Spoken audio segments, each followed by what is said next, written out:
Hello guys, मैं नितिन पांडे स्वागत करता हूँ आपका अपने यूट्यूब चैनल पर।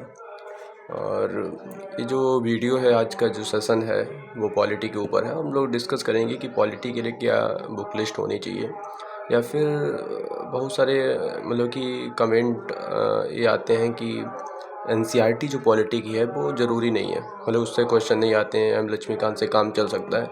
तो इसमें हम डिस्कस करेंगे कि क्या केवल एम लक्ष्मीकांत से काम चलता है या कि हमको एनसीईआरटी भी पढ़नी होगी। तो चलिए देखते हैं।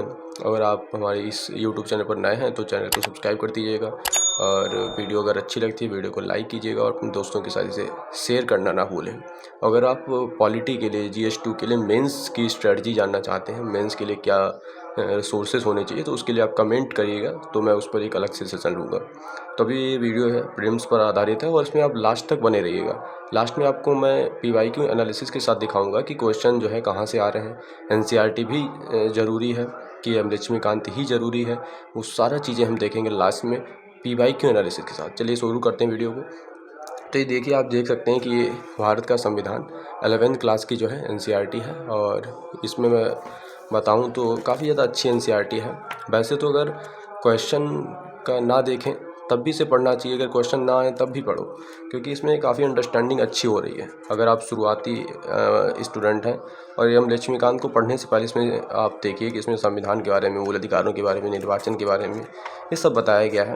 तो जो है इसे पढ़ना वैसे भी कहने की बहुत ही लाभदायक सिद्ध होने वाला है, क्योंकि इसमें काफ़ी स्टोरी वाइज जो है चीज़ें बताई गई हैं।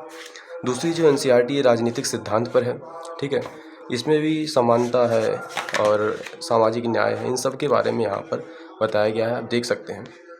अधिकारों के बारे में बताया गया और बाकी स्टोरी वाइज जो है यहाँ पर चीज़ें दी गई हैं। सो ये एनसीईआरटी जो है काफ़ी ज़्यादा मस्ट है। हम कह सकते हैं कि ये दोनों एनसीईआरटी जो है काफ़ी ज़्यादा जो है बढ़िया है, और इन दोनों को पढ़ना चाहिए। ऐसे दो जो है एनसीईआरटी और भी हैं, आप इनको ना भी पढ़ें तब भी काम चल जाएगा। वैसे अगर हम बात करेंगे, इनको जो है पढ़ना ज़रूरी है, इन दोनों एनसीईआरटी को पढ़ना ज़रूरी है। और देखेंगे कि क्वेश्चन कैसे आते हैं, ऐसे क्वेश्चन जो आप एम लक्ष्मीकांत से नहीं कर पाएंगे, सिर्फ यहीं से बताएंगे। फिर आप ये देख सकते हैं एम लक्ष्मीकांत की बुक है, मेरे पास जो है इसका 5th एडिशन ही है, और मैंने इसको नई परचेज नहीं की, जो भी चीज़ें मैंने जो है यहाँ पर ऐड कर ली हुई हैं, अपडेट वाली चीज़ें। तो इसको आप देख सकते हैं। यहाँ पर क्या है, यहाँ पर एक डीप नॉलेज दिया गया है पार्लियामेंट के बारे में, प्रेसिडेंट के बारे में, वाइस प्रेसिडेंट के बारे में, सिटीजनशिप, फंडामेंटल राइट्स, इन सब के बारे में एक डीप नॉलेज आपको यहाँ पर मिलेगा। यहाँ पर जो चीज़ें हैं वो एनसीईआरटी में नहीं मिलेंगी, और जो एनसीईआरटी में जिस प्रकार की स्टोरी है वो एम लक्ष्मीकांत में मिलने वाली नहीं है। तो दोनों बुक बिल्कुल अलग हैं अपने अपने स्तर पर।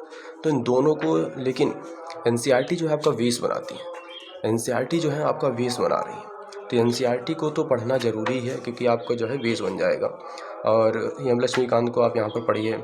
आपको मैंने इसको जो है कम से कम 20 बार जो मैं इसको पढ़ चुका हूँ, और पॉलिटी से मैं जो है काफ़ी ज़्यादा जो है मैक्सिमम क्वेश्चंस जो है मैं अटैम्प्ट करता हूँ, और सही भी होते हैं मेरे क्वेश्चन जो है पॉलिटी से ज़्यादा क्वेश्चन किए जा सकते हैं, आते भी हैं और सॉल्व भी हो सकते हैं, ठीक है। तो पॉलिटी के लिए जो है ये बुक लिस्ट आपकी जो है होनी चाहिए, इनको पढ़ना चाहिए आपको। इस प्रकार से हाइलाइटर से आप जो है इसको पढ़ सकते हैं, ठीक है। बच्चे से जो है कई बार आपको इसको पढ़िए, ठीक है। इसमें सब कुछ बताया हुआ है। फिर अगर बात करते हैं कि क्या मतलब कि क्वेश्चन जो है सिर्फ एम लक्ष्मीकांत से आते हैं या एनसीईआरटी से भी आते हैं, तो अब वीडियो में मैं दिखाने जा रहा हूँ कि जो क्वेश्चन है वो सिर्फ जो है एनसीईआरटी से ही या एम लक्ष्मीकांत से ही नहीं आ रहे हैं, एनसीईआरटी से भी क्वेश्चन आ रहे हैं। सो यही कहना चाहूँगा, आप दोनों बुक्स पढ़िए। और अभी चलिए देखते हैं कि कैसे क्वेश्चन जो है पूछे गए हैं, तो देखते हैं।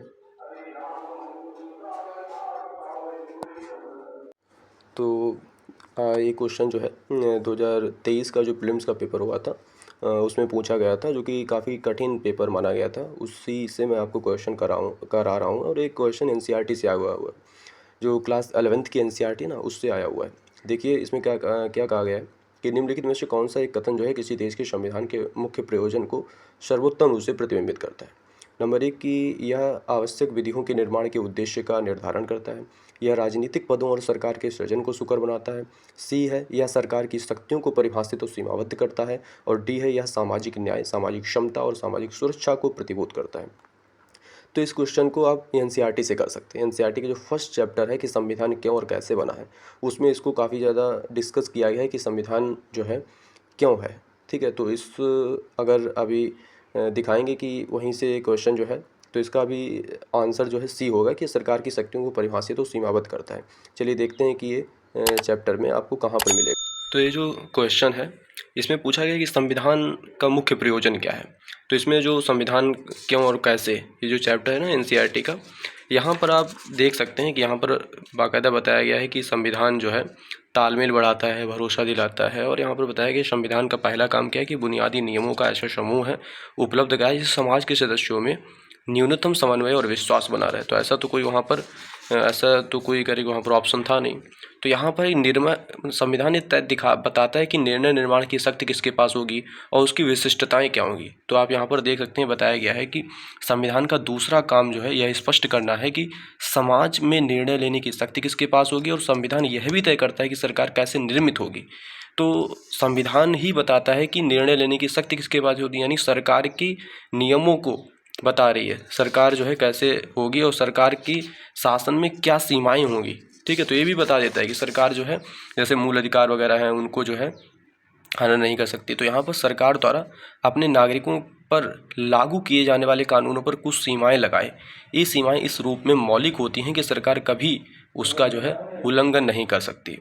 ठीक है, तो इसमें जो है आप देख सकते हैं ये क्वेश्चन एनसीईआरटी से आया हुआ है और एनसीईआरटी से आप इस क्वेश्चन को हल कर सकते हैं। इस प्रकार इसका तीसरा जो ऑप्शन है वो सही हो जाएगा। अब देखिए दूसरा क्वेश्चन है इसी 2023 के प्रीलिम्स का है। भारतीय संसद में वित्त विधेयक और धन विधेयक के संदर्भ में निम्नलिखित कथनों पर विचार कीजिए। नंबर 1, जब लोकसभा वित्त विधेयक को राज्यसभा में भेजती है तो राज्यसभा उस विधेयक को संशोधित या अस्वीकृत कर सकती है। दूसरा है कि जब लोकसभा धन विधेयक को राज्यसभा में भेजती है तो राज्यसभा उस विधेयक को संशोधित या अस्वीकृत नहीं कर सकती, वह केवल अनुशंसाएं कर सकती है। तीसरा यहाँ पर है कि जब लोकसभा और राज्यसभा के बीच असहमति होने पर धन विधेयक के लिए कोई संयुक्त बैठक नहीं होती, किंतु वित्त विधेयक के लिए संयुक्त बैठक आवश्यक होती है। तो यहाँ पर बताना है कि कितने कथन सही है। नंबर 1 केवल एक, और बी है केवल 2, सी है कि सभी 3 और डी है कोई नहीं। तो इसका जो आंसर है बी है। जो दूसरा और तीसरा जो ऑप्शन है वो ठीक है। तो इस प्रकार का जो क्वेश्चन है वो सिर्फ आप देखिए, मैं अभी दिखाऊंगा कि एम लक्ष्मीकांत से आया हुआ है। एम लक्ष्मीकांत से ही आप इस क्वेश्चन को कर सकते हैं। आप इस क्वेश्चन को एनसीईआरटी से नहीं कर सकते। तो आपको दोनों पढ़ना पड़ेगा, एनसीईआरटी और जो है एम लक्ष्मीकांत। तो देखते हैं कि ये क्वेश्चन जो है एम लक्ष्मीकांत से कहाँ से आया हुआ है। तो चलते हैं।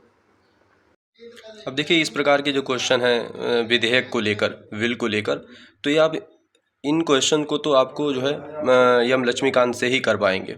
जैसे कि आप यहाँ पर देख सकते हैं कि यहाँ पर साधारण विधेयक और धन विधेयक का जो है डिफरेंस दिया गया है। ठीक है, पार्लियामेंट का चैप्टर है जो एम लक्ष्मीकांत है, इसमें साफ साफ बताया गया है यहाँ पर कि ये देखिए कि इसे मतलब जो धन विधेयक होता है इसमें कभी राज्यसभा जो है कोई संशोधन या अस्वीकृति इसमें नहीं दे सकती है।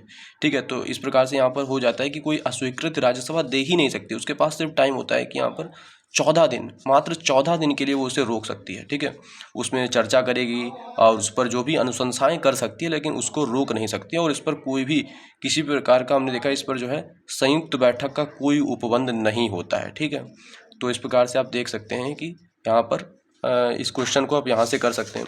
दूसरा वित्त विधेयक के लिए जो बताया गया, तो आप वित्त विधेयक को आप यहाँ से देख सकते हैं। वित्त विधेयक में आप देख सकते हैं कि यहाँ पर इसे करें कि राज्यसभा द्वारा जो है स्वीकार या अस्वीकार किया जा सकता है। हालांकि इस संबंध में किसी भी सदन द्वारा विधेयक में प्रस्तावित कर आदि को तब तक करें कि कम या समाप्त नहीं किया जा सकता जब तक इस पर राष्ट्रपति की सहमति ना हो। और फिर यहाँ पर लिखा हुआ है कि यदि इस प्रकार के विधेयक में दोनों सदनों के बीच कोई गतिरोध होता है तो राष्ट्रपति दोनों सदनों के गतिरोध को समाप्त करने के लिए संयुक्त बैठक बुला सकता है। ठीक है, तो यहाँ पर लिखा हुआ है कि संयुक्त बैठक जो है यहाँ पर बुला सकता है। ठीक है, तो संयुक्त बैठक वित्त विधेयक पर हो सकती है। इस प्रकार से जो ऑप्शन 2 और ऑप्शन 3 जो है वो यहाँ पर सही हो जाते हैं। ठीक है, तो ऑप्शन 2 और ऑप्शन 3 जो है सही हो जाएंगे। तो इस प्रकार से आप यहाँ पर जो है देख सकते हैं किस प्रकार के क्वेश्चन जो है यहाँ पर आ सकते हैं। तो हमने अभी देखा, आपने जो है पूरा एनालिसिस किया है। जैसे संविधान वाला क्वेश्चन था उसको आप जो है कर सकते हैं एनसीईआरटी से। आप उसको एनसीईआरटी से कर पाएंगे, एनसीईआरटी को सही से पढ़ा है। और इस प्रकार के जो क्वेश्चन हैं जो थोड़े से कठिन होते हैं और जो ऐसे विल वगैरह के हैं और फिर स्पीकर वगैरह पर कोई जो क्वेश्चन आते हैं वो आप इसको यहाँ से कर सकते हैं। तो अगर आपको वीडियो अच्छी लगी है तो आज उसको वीडियो को लाइक कीजिएगा, वीडियो को जो है कमेंट करके आप बताइएगा कि आपको वीडियो कैसी लगी। अगर आप जो है मेंस की स्ट्रेटजी पॉलिटी के लिए जाना चाहते हैं GS2 के लिए, तो आप कमेंट में आप बताइए, तो मैं उस पर एक मेंस के लिए एक सेशन लेकर आऊँगा कि मेंस में जो है पॉलिटी को किस प्रकार से तैयार करना है। तो ये प्रीलिम्स के लिए मैं स्ट्रेटजी मैंने आपको बताई। और जो है आप चैनल को आप सब्सक्राइब कर दीजिए, जिससे लेटेस्ट नोटिफिकेशन आप तक पहुंचता रहे। ठीक है, तो जो है इस प्रकार से आप जो है NCERT और जो है लक्ष्मीकांत है दोनों को रेफ़र कीजिए, अच्छे से पढ़िए और यहीं से आपके जो है सारे क्वेश्चन जो है हो जाएंगे। धन्यवाद।